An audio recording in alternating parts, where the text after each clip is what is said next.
All right, brothers, we're just waiting on a live stream. Once again, I'm very excited and humbled, and so many people are waiting. Okay, and boom. And we are live. I want to thank everyone for tuning in to a very special edition of Off the Record on the People's Podcast this evening. We have some incredible guests with us that on behalf of myself, my family, and the viewing audience of the People's Podcast, we're very humbled to get some information as well as some inspiration from you five brothers. We are very excited. First of all, this is the legendary S1W of Public Enemy. First of all, assalamu alaikum, sirs, and peace to all of the brothers that are on. Yes, sir. Peace. Yes, sir. Okay, well, and my sister Naima sends a greeting. So many people are liking and showing you all love. Can't wait to put this on YouTube. Okay, so the first thing that I want to know is, I guess we'll start with Brother James, because that's the person who I was talking to on Facebook. How did the S1W come about, and what does that mean, S1W? Well, the meaning of the S1W, the call letters of security of the first world. And of course, with that, the military image of the Brotherhood Public Enemy. When we started off as a community-based organization in our hometown of Roosevelt, Long Island. I like to call Roosevelt, Long Island, the place where stars are born. Kind of pat ourselves on the back like that. Not just because of Public Enemy, but Roosevelt, Long Island is the home of Julius Erving, Eddie Murphy, Charlie Murphy, Vernon Lynch, that whole Murphy clan, Aaron and Damon Hall from Guy. Who I'm missing? Nate Archibald. Nate Archibald's from there. Howard Stearns. Mackey. Howard Stearns. Howard Stern is from Roosevelt. But what we did, we started off as a community-based organization called Unity Force. What we used to do, we started off just holding different types of groups, trying to direct individuals in Roosevelt community to kind of be a little more active and knowing themselves and making movements and trying to do positive things. We all grew up in the same area around the same time. Chuck and his partner Hank used to be they started off as mobile DJs. Hank and his brother Keith, Hank Shockley, Keith Shockley, and even Professor Griff at the time was one of the DJs for a mobile DJ group called Spectrum City, and Chuck was the lead MC. They moved towards doing block parties and different stuff like that, and they started promoting bigger parties and bringing in various up-and-coming rap artists and even signed rap artists into the Roosevelt community and some of the surrounding areas in Long Island. When they started doing the parties and the shows, they were looking for security. We were all pretty known throughout the community as being active, as well as martial artists. Griff's relationship with Chuck and Hank and all of them, they went and they asked Griff to get some folks together and do some security for the party. So what we did, those of us who are on the line now, as well as with Griff, we gathered some other individuals and brothers and sisters inside the community, and surrounding communities, and we formed a security organization. And we used to provide the security for the party. The look came, and one day we were sitting in a park before the first party. We was trying to figure out what we were going to wear. And Brother Roger said, "Hey, let's dress like the Black Panther with the berets and all black." So that set the image of Unity Force as a security organization to make sure that we got folks in and out of the building safe. And we're proud to say throughout all the parties that we've done, all the shows that we've done, we didn't have any incidents. People came in safe, left safe, and enjoyed themselves. And then when Chuck was signed to Public Enemy as an artist, they originally wanted to sign Chuck as a solo artist, MC Chucky D. Chuck didn't want to be a solo artist. So he took, this creative mind of Chuck, and along with Hank, and came up with the concept of forming a group called Public Enemy, and then just started pulling pieces together. And what they did, he adapted the image of Unity Force, as the military strength portion of Public Enemy. It was really that those brothers in the berets with the stern face and the arms crossed was the standout image of the group at the time. But they just adapted us as a team, and we started moving forward with the with Public Enemy. And then I guess we can get into that later on, but we grew just from brothers just standing on the stage.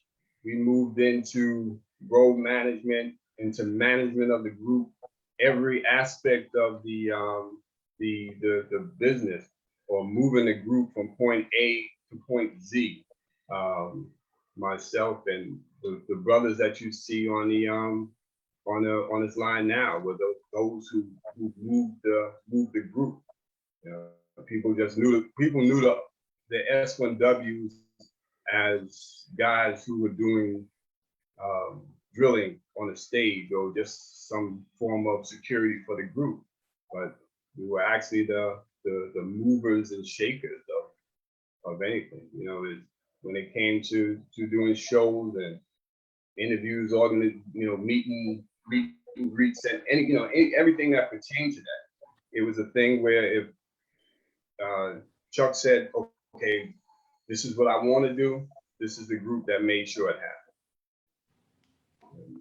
Okay, great, and thank you very much, Brother James, and thank everybody who's watching. Some people showing you all love. My next question is going to be for you, Brother John. How did you get introduced to the group, and what was your function? Yes, sir. I was introduced to the group, I believe it was 1988. I think they had a tour, Bring the Noise or something like that, if I'm correct. My function was to come in to keep up with flavor. Okay. If we had to go somewhere by Friday or go on the road Friday, I would start out probably Tuesday, Wednesday, Thursday, looking for flavor, making sure he's on point, and report that to my road manager, which was Mike, Brother Mike, on there, and basically keeping up with flavor. That was my functions with Public Enemy at that time. Yes, sir. And what, with doing so, was that a fun job, or at the time, or did you know that it was like he was like a megastar? How was that like? Well, nah, it was. I mean, I kind of knew Flavor already from the streets. Okay. And we knew some of the same people, so I wasn't afraid to go in some of the areas that he was in, and I would go in there, and get him and stuff like that. And I just had to start out that morning, just ask some people, you seen Flavor, and make my contacts around the city, and they'd be like, Butch up here, man, he know where everybody at. And I would go, in the projects, wherever, and just keep up with Flav. It was cool. Like I said, we was all friends before that came into play. Okay, great. Yes, sir. Thank you very much, sir. Next, we're going with our brother Mike. Brother Mike, when did you get introduced to the group, and what was your function, sir? I got introduced to the group, was it 87, 88? 87. 87? Yeah. One of my friends, Aisha, who was one of the female S1Ws at the time, when she worked with Unity Force. She came and approached me. She said, "Mike, we had this thing, Unity Force. You want to come involved?" I said, I'm out. We singing. I had a band. We was doing our thing. And I said, "But if it slow down, it's good." She said, just come. And when I came, I was like, "Oh, these are my brothers." Like, I knew Raj from karate, and like James, and he said, "Look, this is what we're gonna do." And I said, "Okay, I'm with it." And the bond was there. We all knew each other. We lived approximately probably 10 to 15 minutes away from each other in the area. And that's how I got in to the group from there. Yes, sir. And what was your function, Brother Mike? My function in the beginning stage, we were Yes, sir. all just S1Ws. And then when Hank had a disagreement,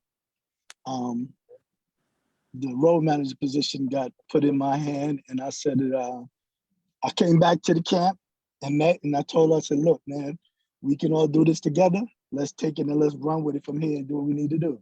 We was doing that anyway, so, but yeah, that's what happened with it. And that's how the role of the road management came about, and we all just, from there, went to the management and everything else into it, and became, like Brother James said, the basic function of the movement of public enemy. Great, great. Yes, sir. And I just want to make sure that I let people know, I mean, of course, everybody knows who's watching, but personally, from a drill instructor, since I was a child, very young, how important the S1W was to me and to the Nation of Islam and to young Black men everywhere to see strong brothers on the stage, drilling to music, being militant, being hard. Like, y'all don't understand how impressive you all were to us. And ever since in high school, I was doing the Public Enemy logos. Man, everybody just wanted to be like Public Enemy. So I just want to make sure that I give you all credit and give you all the flowers and respect that, you know, that you all live, that we salute you all, especially from the drilling standpoint, though. All the drillers everywhere, we owe a lot to S1Ws for you all making it cool, because we've got paid plenty of people across the country for drilling in places that nobody would ever know what drill was if it wasn't for you all making it a global thing and making it acceptable. So we respect you all and appreciate that. Yes, So the other brother James, assalamu alaikum, sir. Hey, Salam, how you, my brother? I'm doing great, sir. When did you come into the group, and what was your function, sir? Yeah, 1987. You know, I came into the Unity Force around that. Well, Unity started way before that, but then the S1Ws in 1987. I came in around that time, and I went out on the road. Was 87? Was it the Def Jam tour? I think it was the Def Jam tour. And 87. Yeah, 1987, the Def Jam tour. And I stayed out the first 30 days or so. And that's how I became. And then later on, the function, we started getting functions that we was doing. But in the initial stage, it was just us being the S1Ws. And that's my take of it. Right? We can unpack it as we talk. Yes, sir. And we look forward to it, sir. Thank everyone who's watching. People saying beautiful history. Thank you all very much. Okay, next we're going with our brother Roderick. Yes, sir. What year did you come in, and what was your function, sir? The year that I came in, it's the same time me, Brother James, and Professor Griff, we formed an organization called the Unity Force. We were the founders of Unity Force. We put that together. As we looked around that neighborhood, we seen different things going on in our neighborhood that we didn't like. So we wanted to form a social conscious group to get a lot of young people to start picking up books and studying and start changing their ways. And as time went on, we got when Professor Griff, he was friends with Chuck and Hank Shockley and all of them, he was DJing. They started doing parties. And out of those parties, a lot of people came, and before we started doing security, there's a lot of violence in our community. People, fights at the parties, stabbing, shootings. And they knew about our organization. We was from the neighborhood. We took over the security and we started implementing everybody coming in that party getting searched. We had females, searching females. We had males searching males. And at that time, when they was giving the parties, nobody got hurt. There was no shootouts. As a matter of fact, all the thugs and all the drug dealers, they started working for us. We became good friends. We had them in there doing security. They was doing security right along with us. When they came to the party, they looked at us, oh, wow, y'all here? Everybody was safe. And what we did, we transitioned. from Unity Force into the S1W. We wasn't trying to get into the entertainment business. Through our association with Spectrum City, Chuck, Nate, from us doing parties, and when he got signed, we transitioned from Unity Force into the S1Ws. And they took us along to secure the other first world. Because during that time, in the entertainment business, you know, a lot of people, you know, as far as the image of the rappers and some of the entertainers, they wasn't, you know, they wasn't that, you know, masculine to say, you know. Good point. Wanted to change the whole dynamic. So people wearing gold chains and, you know, they was flossing, they was shining, you know, they was blinging. And we changed all of that. We changed all of that. And as far as the marching is concerned, I remember, you know, when we first started marching, first we were just standing, we had Uzis and, you know, everything.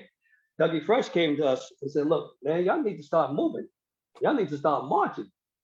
So along with a sister that, you know, that was in the nation, Sister Sharima, along with ourselves, we started putting together steps. She was an MGT in the Nation of Islam. She started working along with us, and we started putting together steps and movements and terms, along with the Uzis at first, to every song. So basically, I started from the beginning, and it transitioned into 10 years of traveling around the world, which was a beautiful thing. Okay, great. Thank you all, man. Thank everybody who's watching.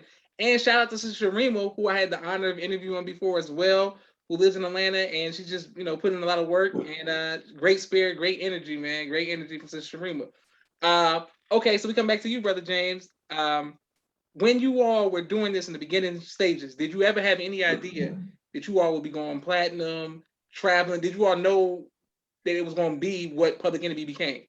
Not at all. I mean, it's just like Brother Raj just said.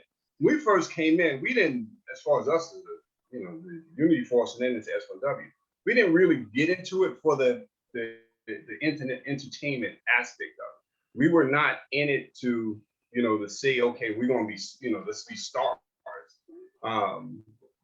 There was a Public Enemy as an artist, as a group, was a vessel for us to be able to share positive information, to help raise the conscience of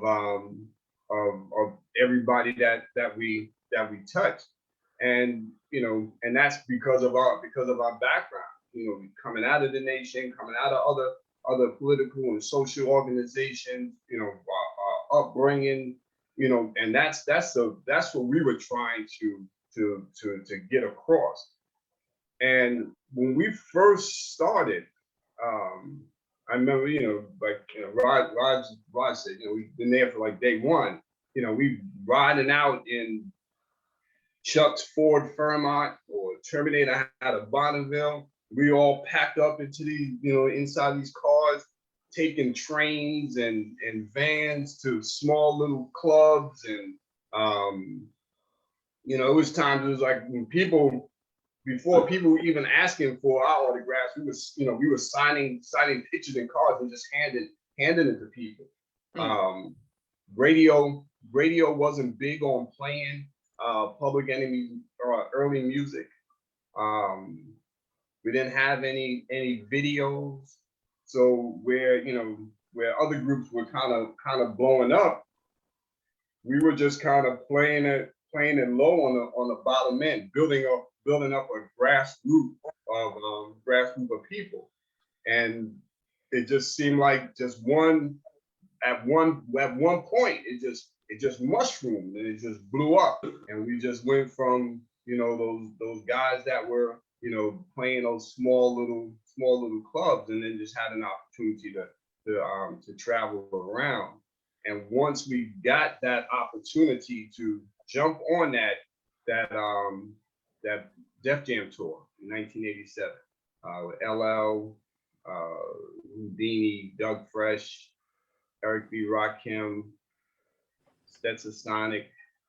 Was Stetson on it? I think Stetson. Yeah, Stetson on it. Yeah, they was on it.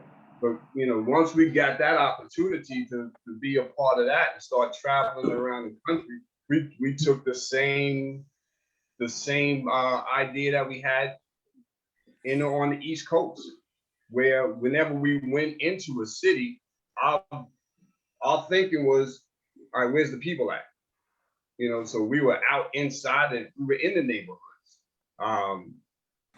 At the show, before we got on stage, after we got off of stage, we were in the crowds talking to people. After the show, it was more than common for you come to the hotel to see us sitting in the lobby talking with people. After that, you know, we walking through malls, doing, you know, in one of the cities in a laundromat doing our own laundry. You know, so we worked from the bottom and just blew up. But was it a thought in the beginning that, okay, we're going to be a part of this multi-million record selling group? No, I mean, it happened, you know, and the laws of best of planet, and I guess that's all we can contribute it to. Great. Thank you again, and thank everybody who's watching. Some people showing you love, and I can't wait to put this on YouTube again. Brother John, for you, sir, what was your favorite? What has been your favorite memory of being on tour? My favorite memory of being on tour. Yes, sir. I don't know. I have a favorite memory. I just enjoyed the ride, brother, at the time. I had already traveled. Me and Raj were both in the Marine Corps. Okay. So I have already traveled, did some traveling, and I had went on my first tour in 1983, Delirious tour, doing security for Eddie Murphy. Okay. So I was kind of aware of the road stuff, but I didn't have a favorite, you know, like city and stuff. I just was rolling with the punches, man. You know, and we was doing the work. We just didn't have no final calls. Yes, sir. Absolutely. You know what I'm saying? Talking to the people, like James said, and just talking serious talk with the people, not into no groupie thing, and just spreading the word, you know, and having serious conversations and getting to know the people, and like going in there and like, where's the hood? Where's the people? Where's the black people? And people couldn't get in. We like might bring a few through the back door or something like that. Like, you know, you can't afford to get in, whatever. Come on, man. Come on in. But yeah, this is a tight crew here, man. That's amazing. I'm glad to see you all together. Yes, sir. Yes, sir. Okay, next we're going back to you, Brother Mike.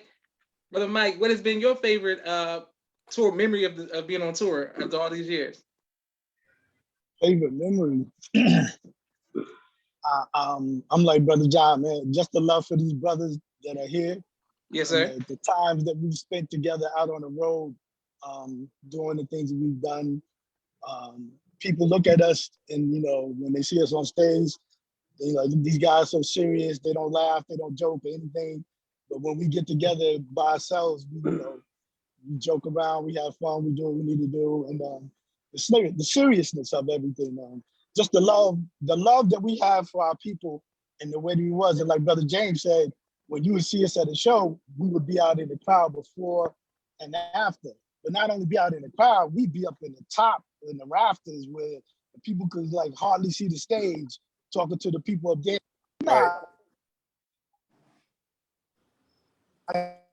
Nah, for real. Then they turn around and see us, like, whoa, yo, they was up there talking to us. And then like John said, we would get tickets for like guests.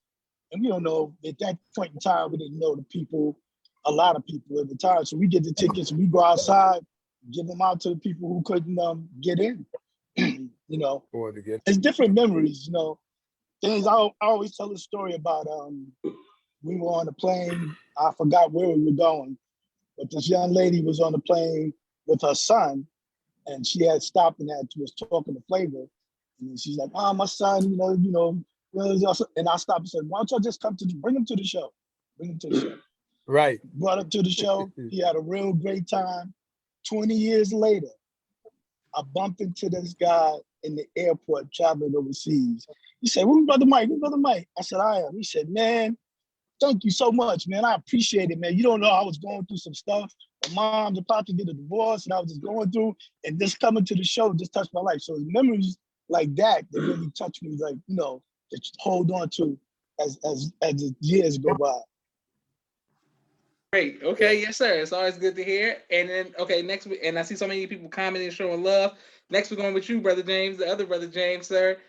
Could you let us know your favorite memory of being on tour?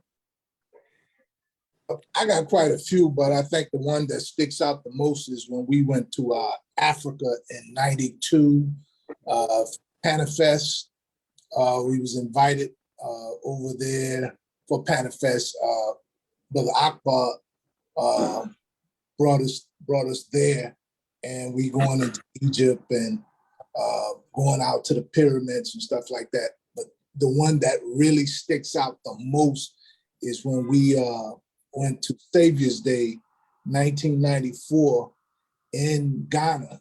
Yes, sir. Yes, sir. That was excellent. Just being able to function. I think at that time, that was the most Black people who have ever traveled to Africa since Mansa Musa did his Hajj, going to Hajj.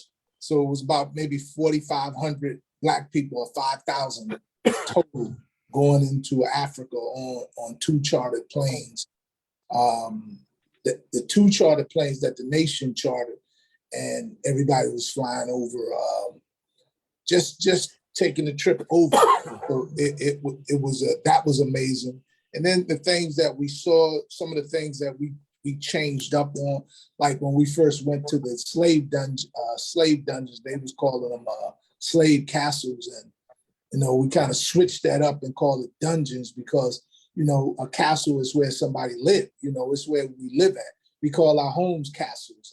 Yes, sir. This place was, you know, the door of no return in the slave dungeons in Africa. And to go through that experience, that was one of the most amazing things that stick out in my mind in terms of travel.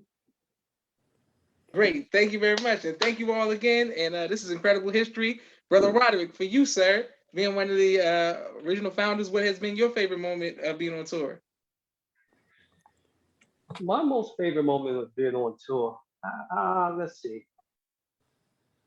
I think it was the Brotherhood. The Brotherhood is one thing that a lot of people don't know, that you see a lot of groups and they have the same, how could I say, goal of being in the entertainment business.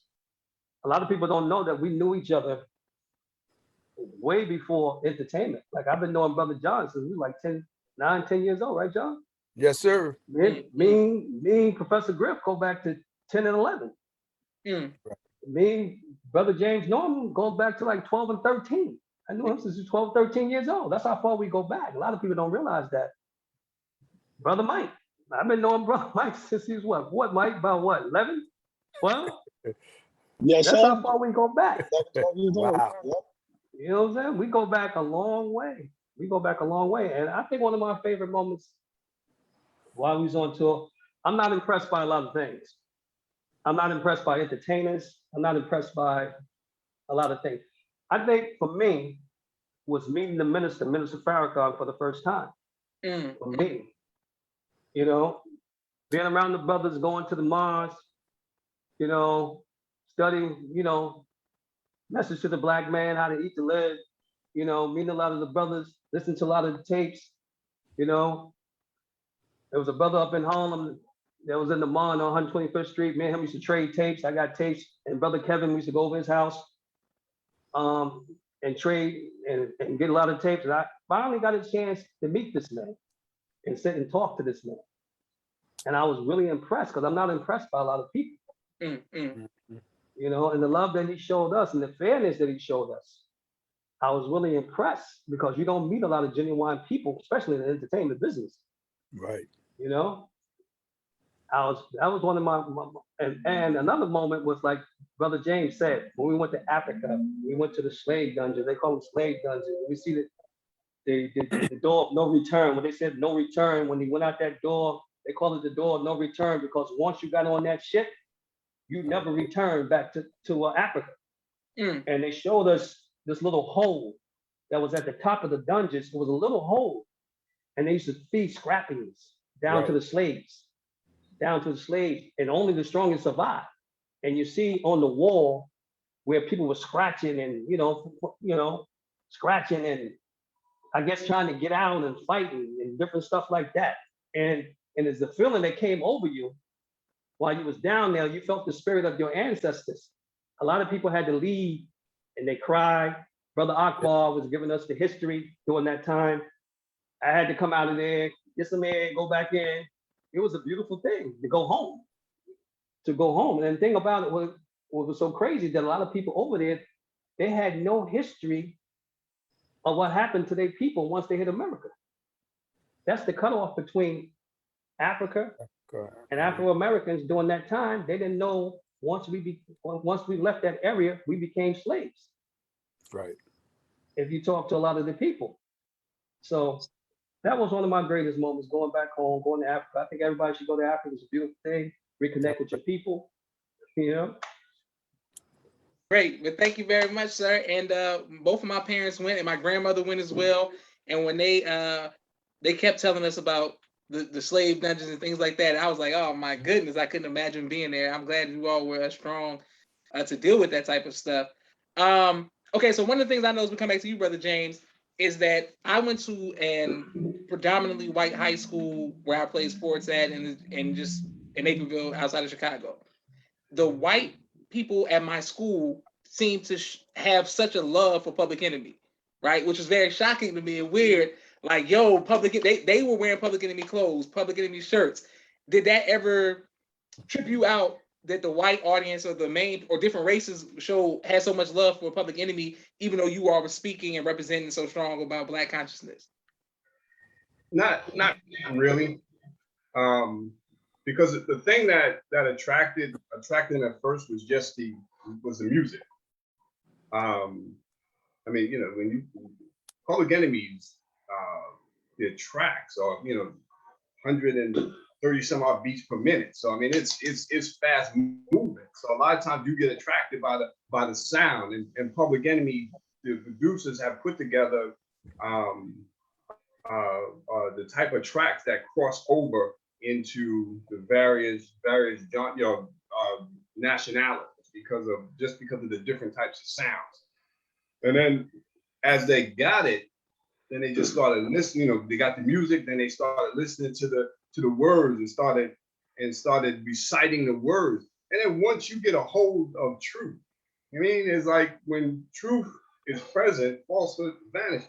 Yes, sir. So once they got a hold of the truth, it's nothing, there's nothing they could do after that. Dance to it, but I mean it, and that wasn't just in Illinois. That was worldwide. They gravitated towards it, and it's just like anything else. Like you have older white folks in the privacy of their own home, praising the minister. Absolutely. They won't do it in public. But the thing with the youth, especially back then, they wanted to be us in terms of Black people. They wanted to be us so bad that they gravitated towards anything that was black and strong. And at that time, we were some pretty big things in the world of hip hop. That other stuff kind of faded away. So if you were listening to the music at that time, you were listening to Public Enemy. And then once you got the message, it was hard to ignore it. Okay, great. Thank you very much, Brother James. I'm coming to your questions tonight, man. Thank everybody who's watching, Desanya, and everybody. I'm coming. Brother John, was there ever a time where, because I'm a historian and I'm looking back and I'm saying, I got a letter from the president. Every Public Enemy is so controversial. Was there ever a time that you were afraid, felt fear? And if so, how did you overcome that fear? Fear? Nah, we didn't feel no fear, man. We was from the street, man. I mean, we didn't feel no fear out there like that. Plus, we was training anyway. So whatever came our way, we just handled it. Yes, sir. Fear? Nah, it wasn't no fear out there, man. we was gonna roll, and if you deal with one, you're gonna deal with all of us. So that wasn't happening like that out there on the road, no matter where. Yeah, And, there was no fear, man. and brother Josh, if I could just add on to that, like brother John said, where we were from, it wasn't no fear, and we dealt with bomb threats, attempt, attempts where folks were saying, we got this guy who had a rifle aimed at our office. We were getting all types of threats. We were in Greensboro, South Carolina one day, and they were saying that the Klan was marching. And I remember we put on, the 5 of us, we put on our Public Enemy jackets, and we walked around the outside. Yeah, I ran remember. into a reporter, and she was like, did y'all know that there was supposed to be a Klan rally going on? We was like, yeah, we came out because we never saw one before. We was kind of interested to see what was going on in the meeting. Right. But of course, when we got out there, there was nothing. So where we were from, as Brother John said, from the street. And the other thing is, when you have that strong faith in God, Sure. you don't fear too much but God. And then a big thing was the minister, and this is just one of the many things that we are so grateful to him about. He put the FOI around us. Brothers, he told the brothers where we are, they should be. And with nothing happened. And at that time, your father was the Supreme Captain. And he made sure that that brothers was around. I mean, so we owe so much to the minister, men like your father, and then just and the fruit wherever we were, they were there. And we show up in the city, we didn't have to call anybody. Right. We show up, they were there, and we didn't have to ask them for nothing. It was like, we got you, we got you. And it was even times where we just like, be good, brother, just relax, enjoy yourself. It's like, nah, we got you. So I think it was interesting. The add on to that, we was hanging the Klansmen too on stage. That Right. was a part of it, of hanging the Klansmen and torturing. So that was a part of the stage every night. So you had some of the crew who probably was Klansmen. They was upset with us because we hung that Klansman every night. So that was some energy that we was feeling. But I don't think none of us ever felt like we was afraid of anything. I mean, shoot, I think we was at the height of our powers, and when you were in your 20s at that time, man, I feel like I could go up a mountain with 2 lions and come down with a couple of bears with them at that time. So, but that's the kind of energy. That was the kind of energy we was carrying. So I think, and then just having the brotherhood, that was that energy. We didn't do nothing without each other. We was always with each other in pretty much every city that we went in America. So, we was tight knitted like that. And we always kept that together. So the brotherhood is number one. And then the countless of the message to the Black man that we probably gave away over the years, that was key. Coming out of Mosque number 7 in New York City and being able to travel around the world and just give books away. So that was one of the key things, I think, to our development as well. And watching your father, the team that was around the minister, how we should be moving as well. Right, with security. So also, I think what took the fear out of us, we had a lot of books and tapes on the bus of the minister. So that kind of helped us out a whole lot too, as far as spiritually, and gave us some big bowling balls. Yes. Far as our spirituality, you know, always waking and sleeping, listening to the minister in the back of the bus, as we call it, the executive lounge. So, Man, I wish I could have been around during that time. To add on to it as well, just our love of God and the love for one another. Right. We protected one another. We've been in many places. We had a bomb threat when we did Soul Train. Remember that, James? Yeah. We had a bomb placed under the stage in London, somewhere up the street. Was it London, Switzerland, somewhere like that? It was Ireland. Ireland. Right. Yeah. It was a bomb. You hear what I said? It was a bomb placed under the stage. Right. And so we had to clear the building. We had to pull a bomb squad in, get the bomb, blow it up, and then the show went on. That didn't stop us from doing anything. You know what I'm saying? So it's like things that's happened. God has protected us, you know, through these years. Just unbelievable. You can't imagine. We were on our way to Australia, right? In the air. And you know, you leave California, there's nothing but water between there and there, New Zealand, whatever.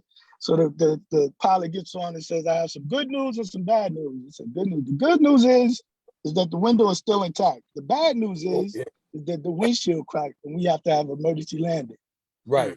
I remember that. The plane landed with no problem. The window was cracked. I took a picture of that. It's like, anybody can believe this.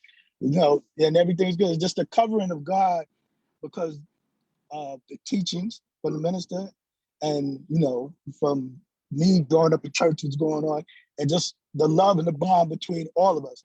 I ain't fear anything.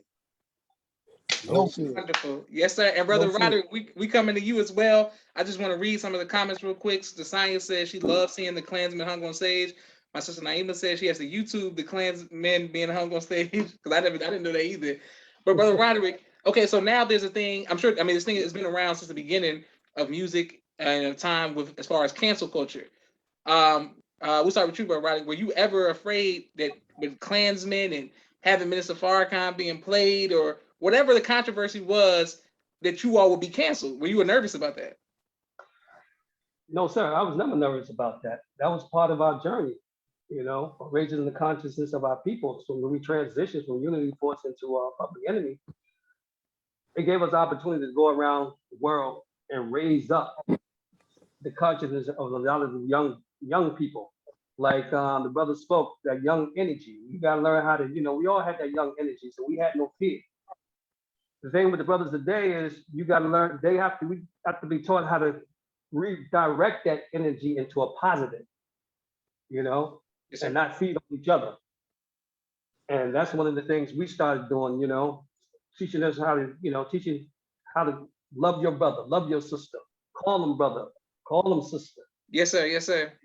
And with the nation around us, along with your father, Minister Farrakhan, Brother Alim, Brother Akbar, Brother Leonard Muhammad. Leonard, yeah, definitely Leonard. These are people that we went to when we needed counsel.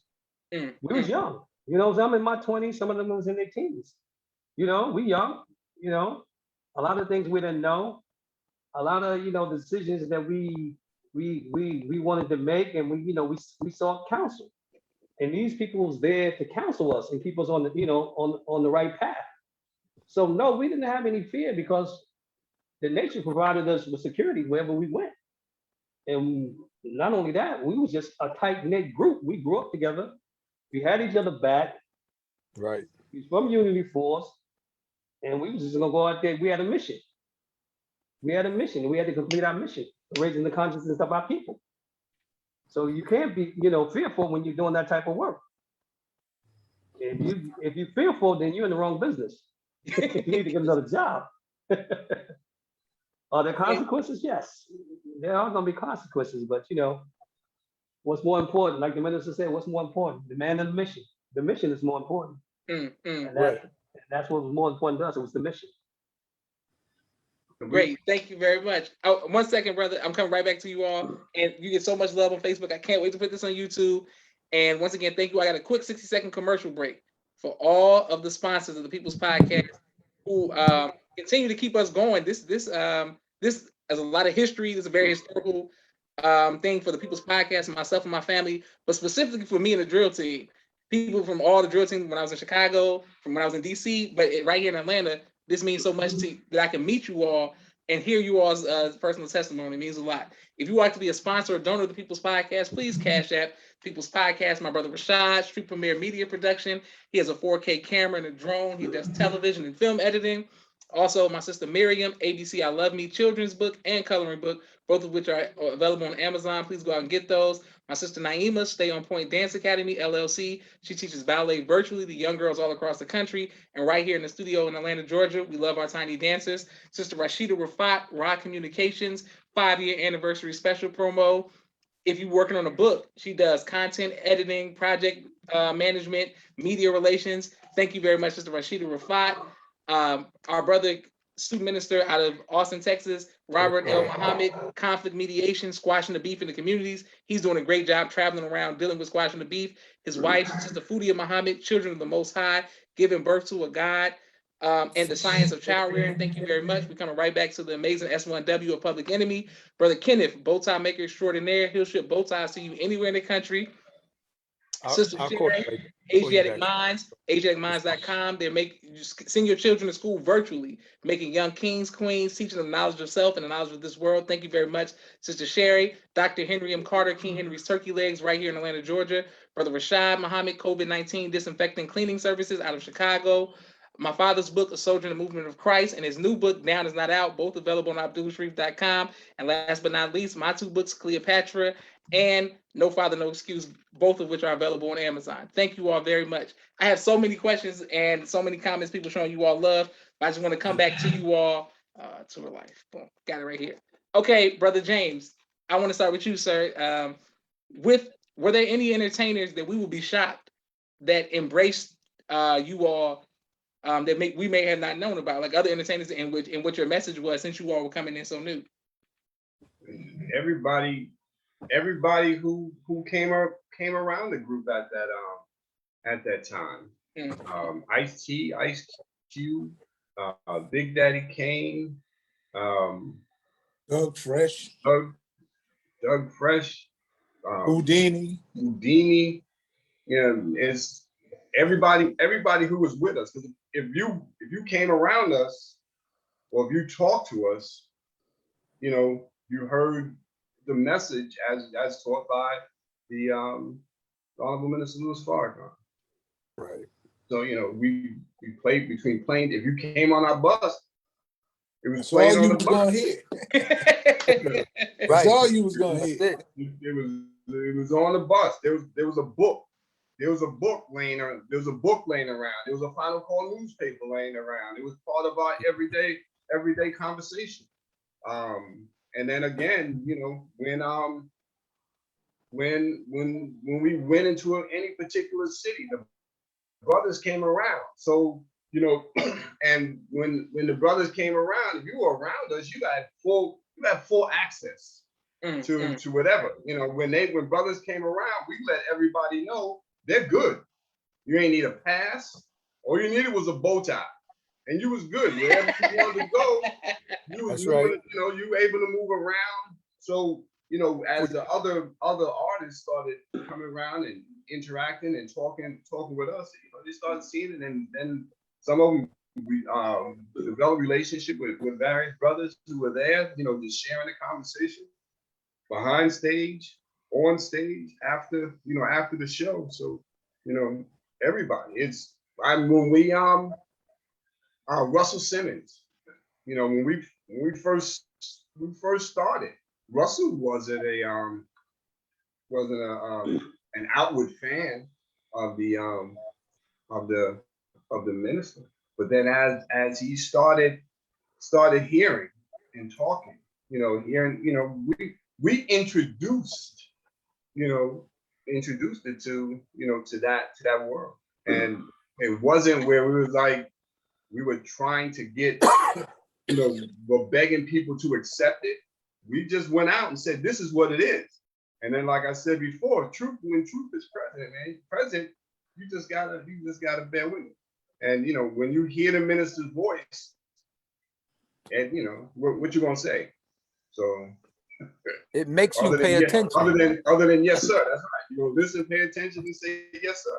So right. And that's what it was. The other artists heard the voice, listened, paid attention, and said yes, sir, and they were able to move forward. And then those other artists started introducing other people too. So it just started growing from back then to today. Okay, great. Very infectious. From Will Smith, right? Jazzy Jeff, and the Fresh Prince, from Run DMC, Eric B. and Rakim. It was like a wildfire burning. Everybody just was just a part of what we was doing, and it just became. And I think at that time, even coming up to the 90s, people was resonating with us at that time, and it was a movement. You can't even say it was a movement, and from the time we started to now, it was just that movement, that energy. Because every time something happened with Black people, we was a part of it, and those were the historical things that I think are very important and key. When you talk about Public Enemy, you can't talk about Public Enemy without mentioning us, and that was key facts in the whole development of Public Enemy. So that sticks out more in my mind, because we connected with our people from the neighborhoods to the malls and everywhere we went. Even our Native brothers and sisters and Native American brothers, the Aborigine people in Africa, and everywhere we went, it was a movement. So you're talking about a global movement that moved people, even when we went to Brazil in the favelas, and resonated with people. So, that was a huge thing for us. Brother Josh, here goes an image. In was it 94 or 95? What year was the YouTube tour? 94? Well, whatever year, we go on tour with U2, the rock group, the legendary rock group. 1992, the Zoo TV tour. It was 92? Yeah. We go on tour with them. We're in Arizona. Now the Public Enemy, the group, had made the commitment that we were not going to perform in the state of Arizona or New Hampshire until they recognized Martin Luther King's Day as a national holiday. Yes, sir. Yes, sir. That's right. So we're out on this tour, and we're performing in a football stadium. At the time, it's probably it was over 70,000 people in this stadium at the time. We go on stage. Again, group's not performing. We come out, it's Public Enemy, the group, it's members of the Native American tribe. It was 2 tribes. They're out in full garb, and some brothers from the FOI. We make a complete line across the stage. Chuck steps forward. He says his piece. He talked for a few minutes. At the conclusion of his speech, he drops the song By the Time I Get to Arizona. Lights go low, spotlights hit the stage. Everybody across the stage standing there. The group, Native Americans, standing there, fist held high, heads bowed, while the song goes on. And then you hear the crowd just roar. They just go crazy. Now, mind you, 90% or better of that 70,000+ were white folks.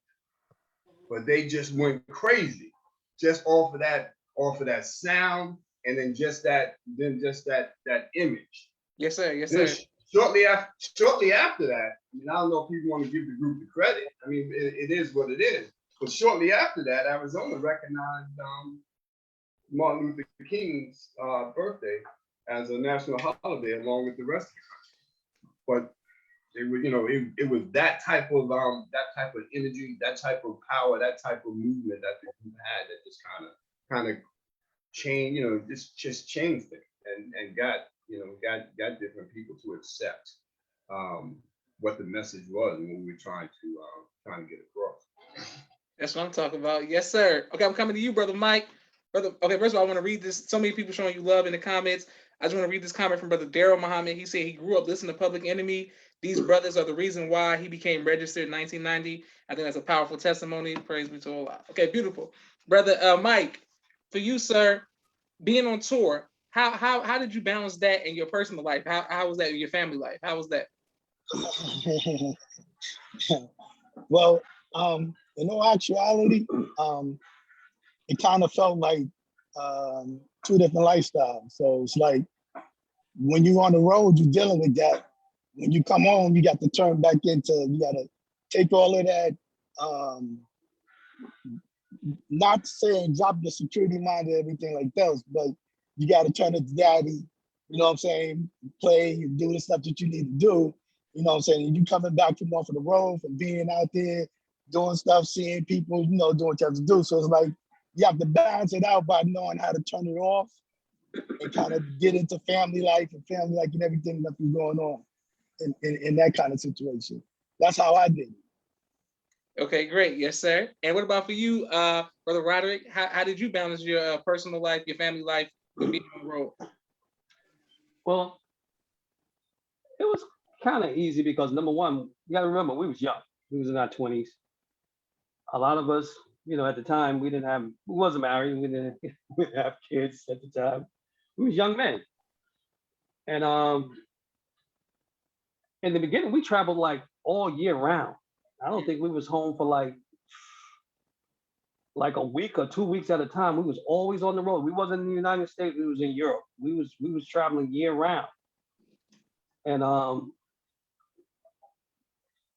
coming home sometimes, it was like seeing unreal because you done been out there, you did videos, you travel around the world, and you're coming back home, you're like, wow, I'm back in the neighborhood. And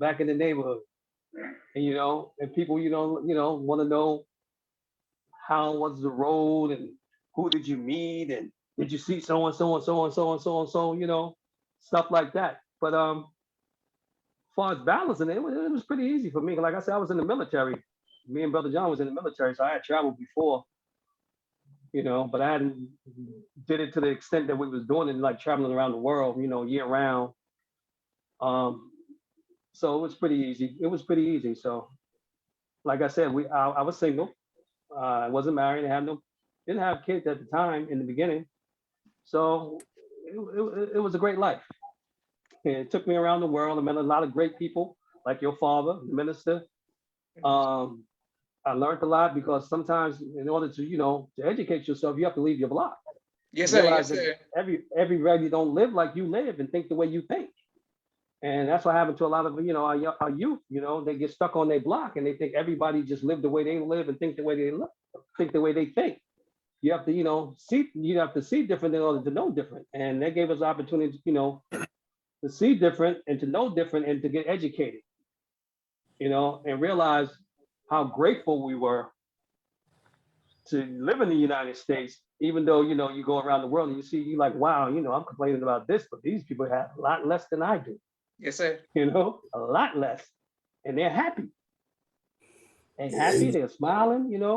It was a beautiful thing to see. The other side of the world and how other people live, and how grateful you were to be living in the United States. Because like they say, ain't no place like home, and that's true.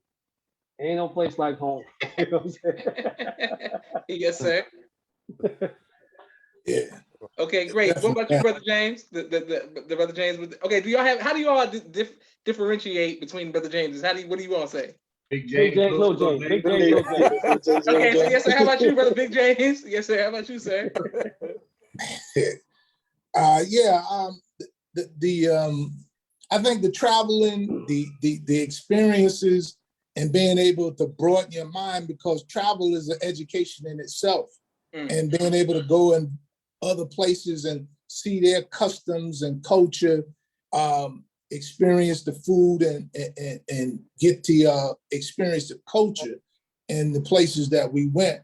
It just gave you a world view, not, just coming in, because we already had a world view being a member of the Nation of Islam. So it just came in fruition even more when you actually visit the countries and experience it, and then the different customs. So you won't disrespect the people and their culture.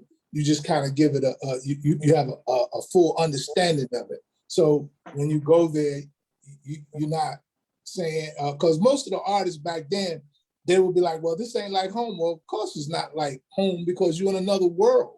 So yes, when you're in another world, you have to, it's like the old saying, when in Rome, do as the Romans. Yes, not sir. everything the Romans doing, but you know what I'm saying? But yes, experiencing the culture. I mean, when we was in Rome, we went into all of the ruins and, the Roman Colosseum, and then Greece, we went to Macropolis, the Temple of Zeus, and we just went to various places, just getting the history, and we was able to like parlay that in music and video and stuff like that. So that was very, very interesting.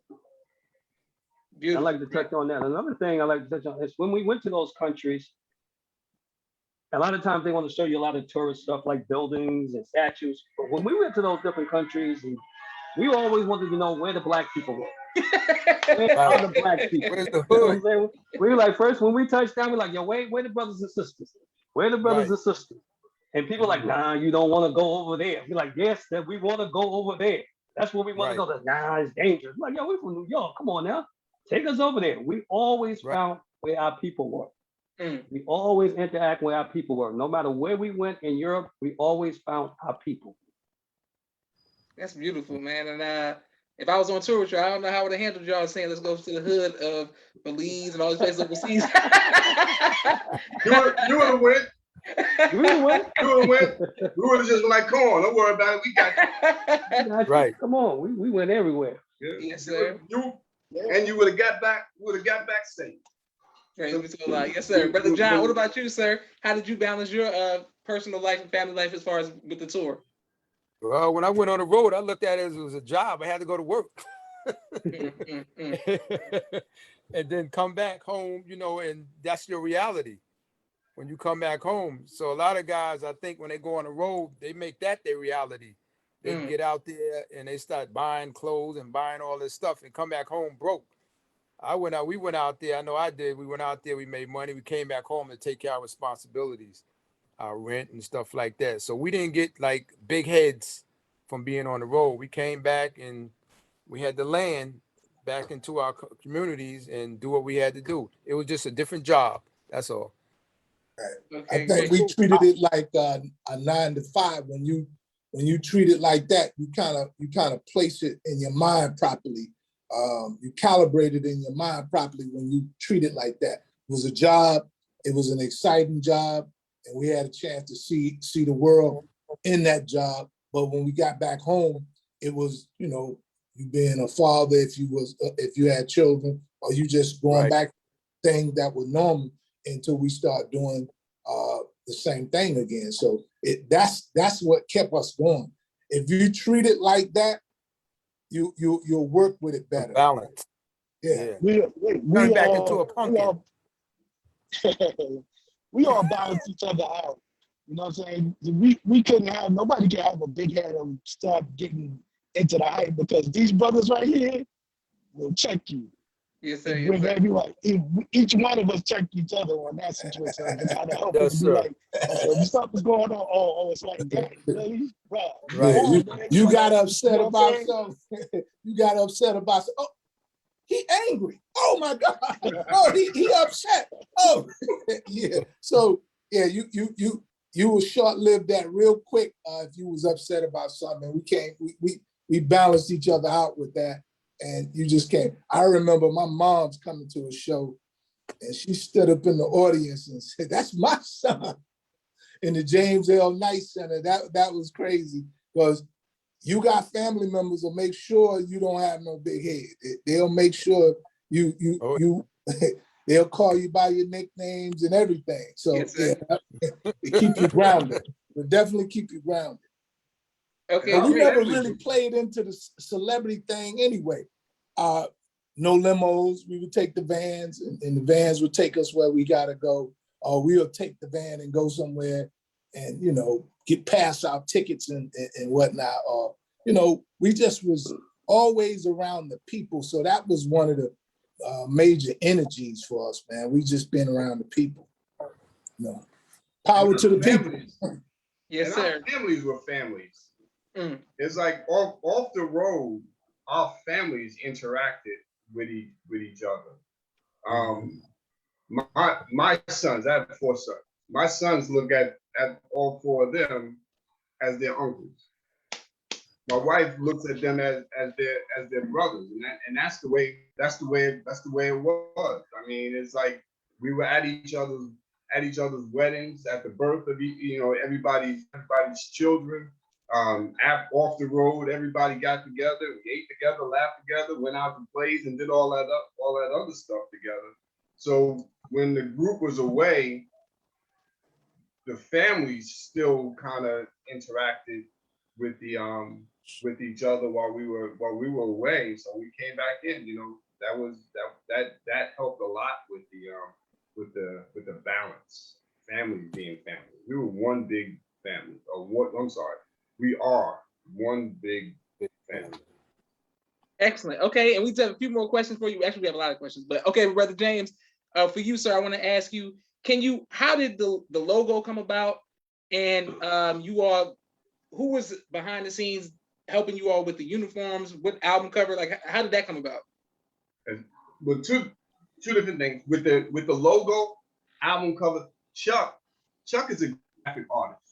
Okay. Before he was a rapper, Chuck has a bachelor's degree. He actually has an honorary master's from Adelphi University in graphics art. So all of the artwork that you see from Public Enemy, from that logo, which is just a regular street guy with a Stetson hat with the arms crossed in sights. That's Chuck's creation. The layout of all the albums, he sketches it and puts all that. He does all that artwork, and he's always done that, and that's just his talent. Uniforms. The initial uniform of the S1Ws again came out of Unity Force. Raj threw out the idea, let's dress like the Black Panther, and then after that, we just started getting changing. We didn't want to be stagnant, just keep wearing the same thing. So as time went on, we kind of grew.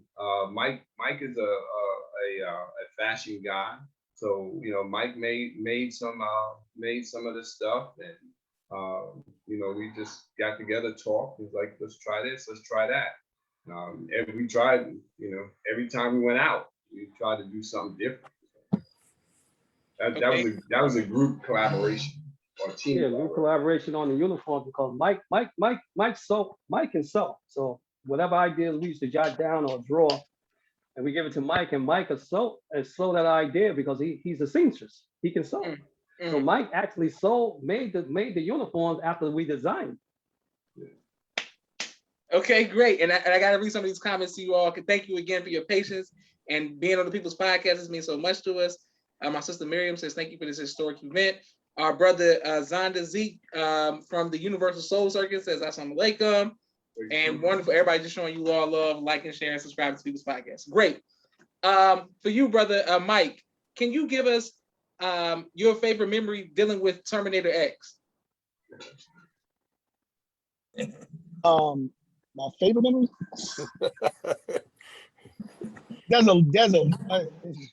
It can't be a favorite because with family, it's like, okay, how do you describe a favorite moment in your family? You know what I'm saying? But I mean, there's different things that we've done. That's something that stands out is just like working on the intros with them for our shows or something like that, or riding down to do with him doing a DJ gig in North Carolina, leaving at about 1 o'clock in the morning in his van with the music blasting all the way from New York and stuff like that. I mean, it's not, it's just spending time with the family. With Norm, Terminator, he's just, I don't know, good brother. Just he didn't talk too much out in public, but he's a very funny guy behind the scenes. Okay, yes, sir. Okay, great. Okay, and for you, this will be for Brother Big James. Could you give us your favorite memory of Flavor Flav? Like, is he really like he is on camera, like he is off camera? Be nice.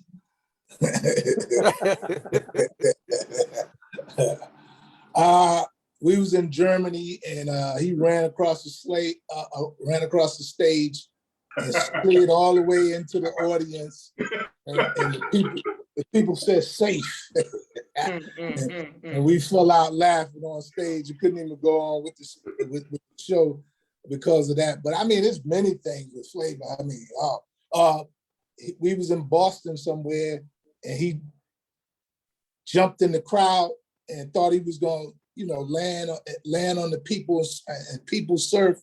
He hit the floor and it just said boom.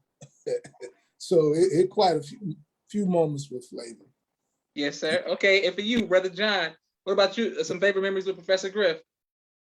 Professor Griff, some favorite memories? Yes, sir. Yeah, that's some favorite memories of Professor Griff. Probably growing up together, training martial arts and things like that. He loves to snap jokes and all that, but I'm not a snapper, so I didn't get involved in all that kind of stuff. I just listened, and if something was funny, I would laugh, but I would leave it alone. But we grew up together playing with G.I. Joes. That's how far we went back. That's like a man doll at that age. Yes, sir. Dressing them up in military uniforms. Little green men. And my mother and his mother used to run together. They used to hang together, go to bingo in Atlantic City and all that. So. Okay, great. And but John is actually Professor Griff's first karate teacher. He's trying to be humble now. Yeah. Okay. And what style of martial arts did you all train in, Brother John? We trained in Kasugan, in the Black Belt Union Karate School up in Roosevelt, Long Island. Teacher was Erskine Matthews. So all of us went through that, and we teach, and then just started teaching the community. And Little James, he's teaching in corrections. When he was in corrections, Raj, police officer, he was training. So we all still do what we do now, just older.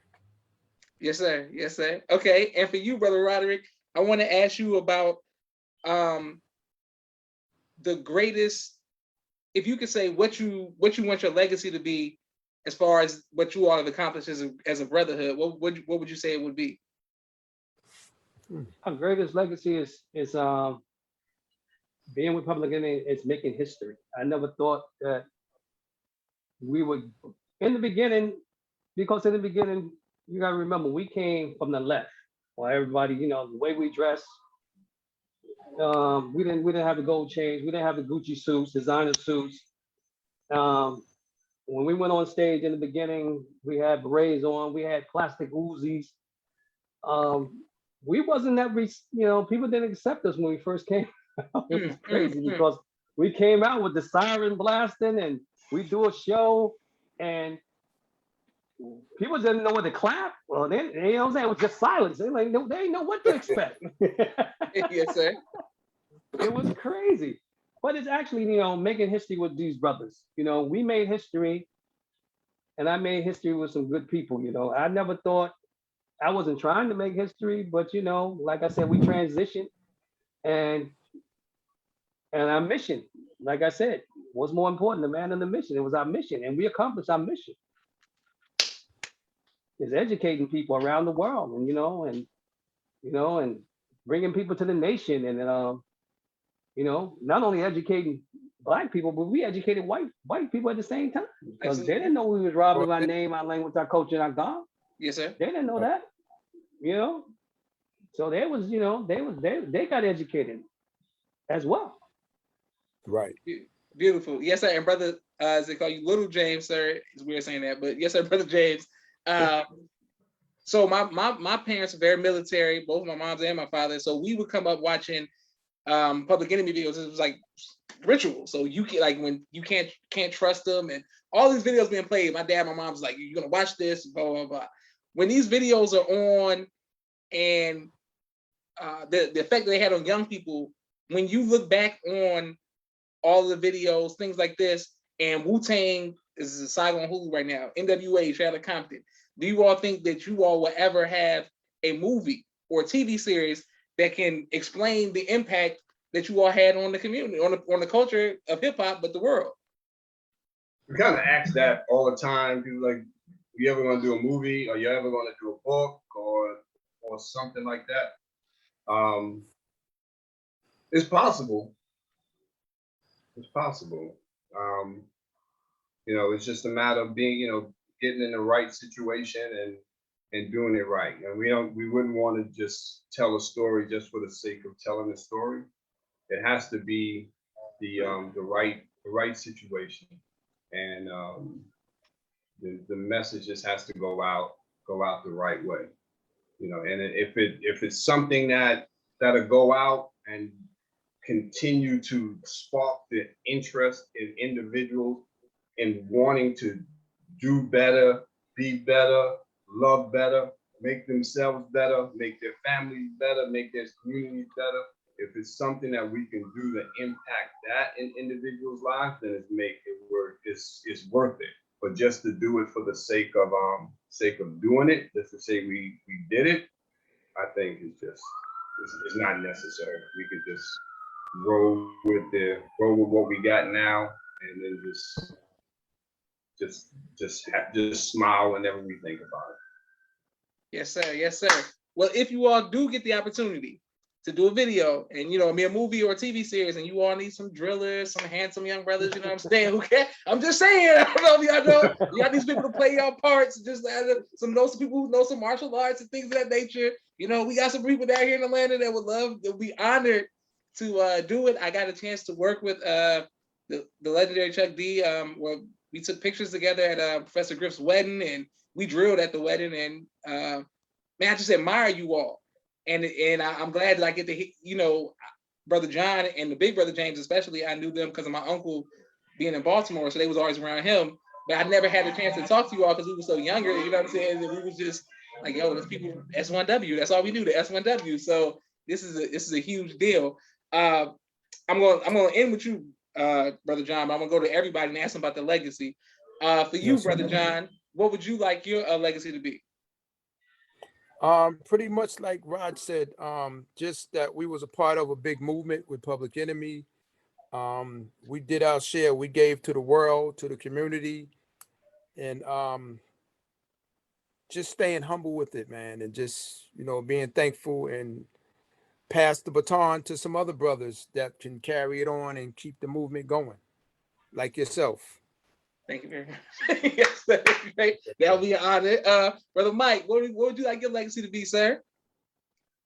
I would like for the untold story about the S1Ws to be told, because a lot of people don't know the truth about our positions and what we do. Some people look at us, if they talk about the S1W, say, "Oh, just the dancers." Nah, we're not wearing no dancers and nothing like that on stage.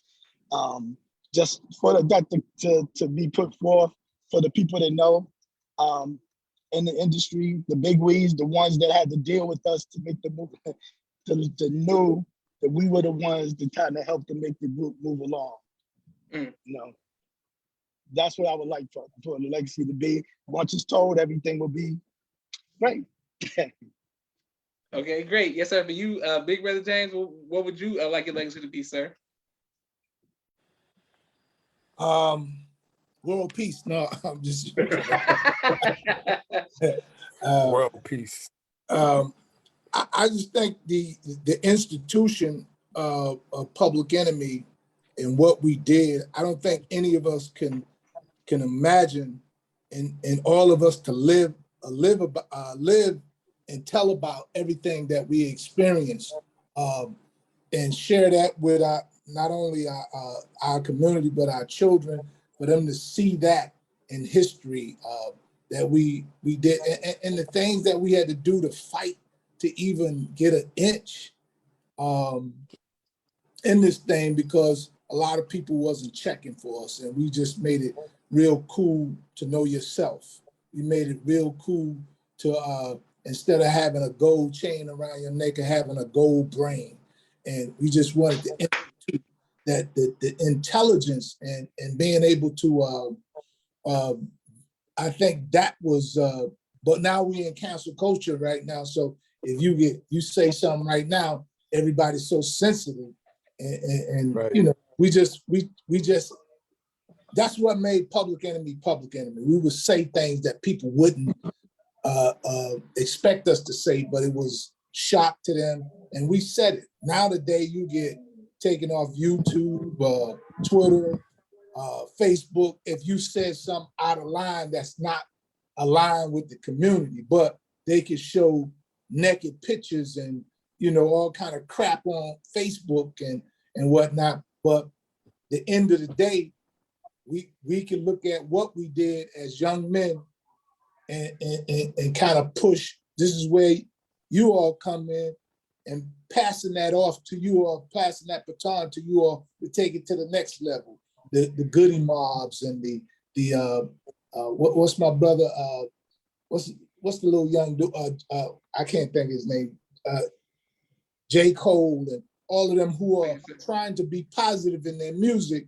You know, that was a spark, and to actually, you know, set with some of the revolutionaries of our day. I mean, we remember them as children, but you know, to set with the families of revolutionaries and set with them themselves, like Huey P. Newton and Angela Davis and, you know, Bobby Rush, and all of them, being able to be in a room with all of them.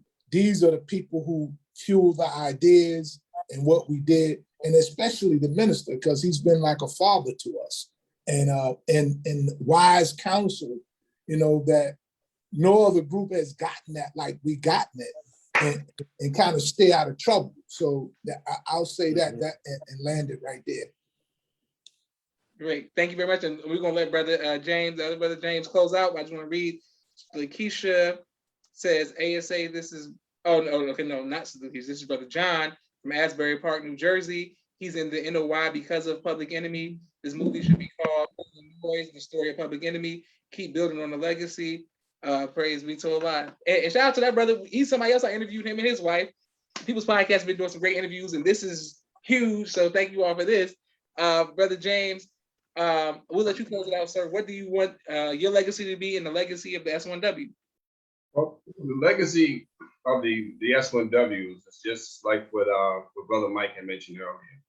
Just everybody just to understand how the untold role that we played in the movement of Public Enemy, just to really identify who we were. Me personally, I'm the type of person, as long as the work is getting done, it doesn't, you know, and I'm a part of it. I like, you know, I'm the type, I roll up my sleeves and get down into it. And as long as the work is getting done, it doesn't even matter if you know my name. But if you can just remember me as a person who tried to do good and did good, love God and his family, I'm good. Okay, great. Well, I just want to thank you all for this incredible interview.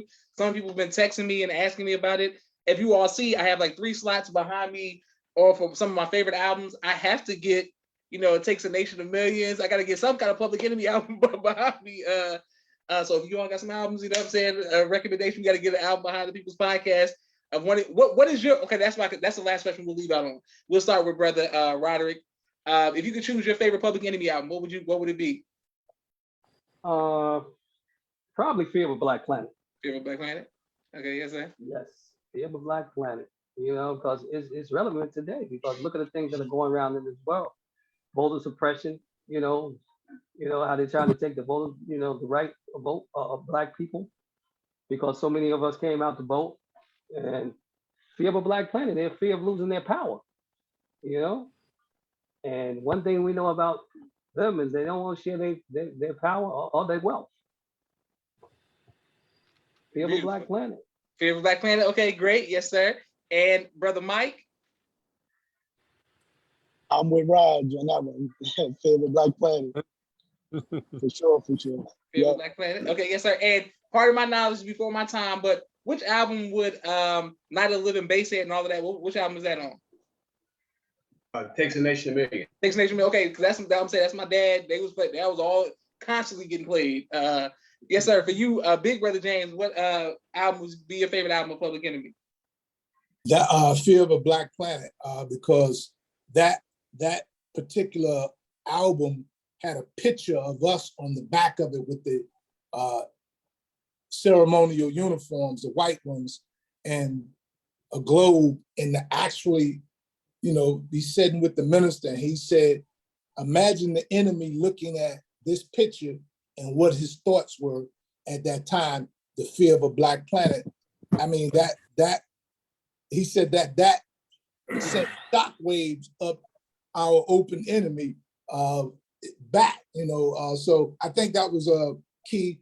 And I got a few songs that I like, is Anti-Nigger Machine and What Side You On, so those songs, it's quite a few of them. You got the James Bond remix. The songs that I like. Yes, sir. Yes, sir. Okay, for you, Brother John, what would be your favorite? Fear of a Black Planet. That's what we're dealing with right now. Okay. Their fear of this planet and Black people of all colors across the planet. That's what we're dealing with. So the name speaks for itself. Yes, sir. I gotta revisit this, but I'm a historian, so I have no problem putting on YouTube and going and get a Spotify and listening to this album and watching the videos from the time period. Yes, sir. For you, Brother James? I'm gonna have to break with the group on this one. It's a toss-up between It Takes a Nation of Millions and Apocalypse. And I'm probably gonna say it takes a nation of millions, even though It Takes a Nation of Millions was Public Enemy's second album.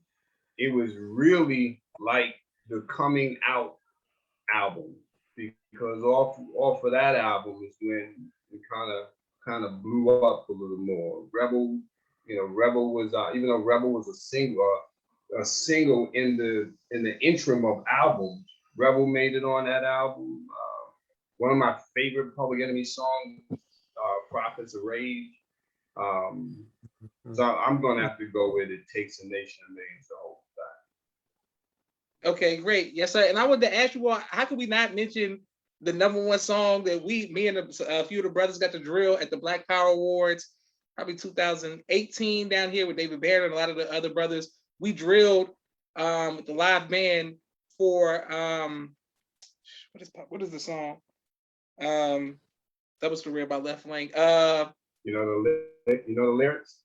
No, it's the Public Enemy's biggest song. Fight the Power? Fight the Power. How we more here with S1W and we don't mention Fight the Power? Yes, sir. That's on the favorite song. Yeah, favorite song. Favorite album. That's our favorite song. Yes. Okay, no, I'm saying I didn't even. I'm saying I wanted to make sure that I mentioned that song because the video. Yeah. That was a big. Man, that was just an amazing video, just to see. Man, it's powerful, and to know that you all were right there and such a part of that.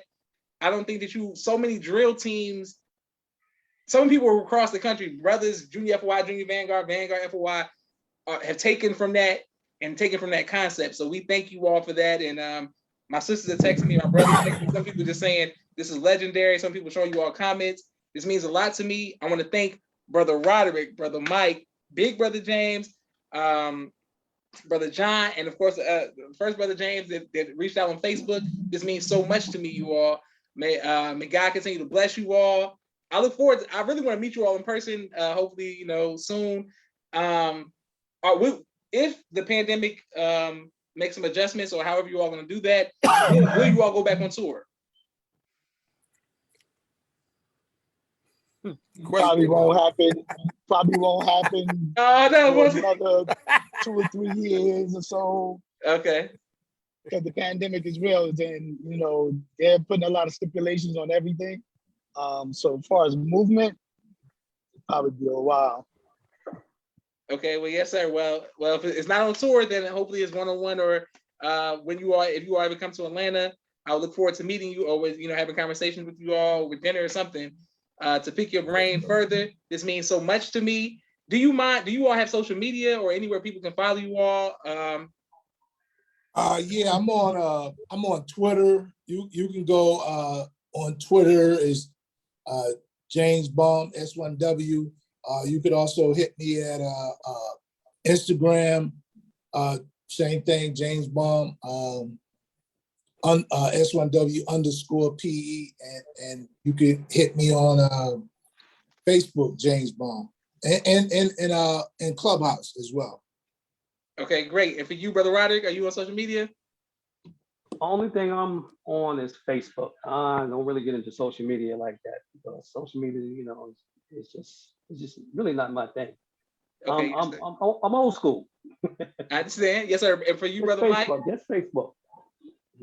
Brother Mike, for you? I do, but I'm low key, man. I'm Okay. like Brother Rod. I have it, but I don't go into it. I have Instagram, but I'm not on it like that now. Okay, yes, sir. And my sister Miriam says she's sure the other platforms, aka the other podcasts, will be reaching out soon, because they always take the blueprint from whatever the people's podcast does. Absolutely. Brother John, are you on social media? No, I'm not. Brother James is. You want to reach me? Hit Brother James. Yes, sir. For you, Brother James?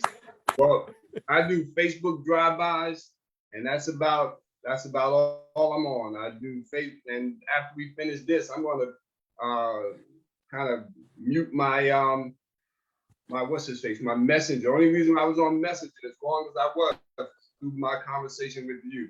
Other than that, I don't even get my messenger notification. So if you ever need me, I put my number on the thing. Hold on to that. You can call me at any time. I'm here. I'm here in Atlanta. Well, I'm in Jonesboro. I'm in Georgia. Okay. Okay. So you can hit me up at any time, whenever, you know, and any of the brothers come through. You know, we can set up some time. We can get together, sit down and talk, break some bread or whatever. It'd be great to see your father.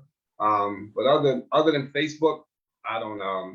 I'm not on social media, and I'm not even on Facebook a lot. Okay, great. Well, yes, sir. Well, thank you all. This means so much to myself, my family, and the viewing audience of the People's Podcast. This is Joshua Leonard Muhammad signing off. Assalamu alaikum, and peace to you all. Thank you very much. Thank you, sir. Thank you.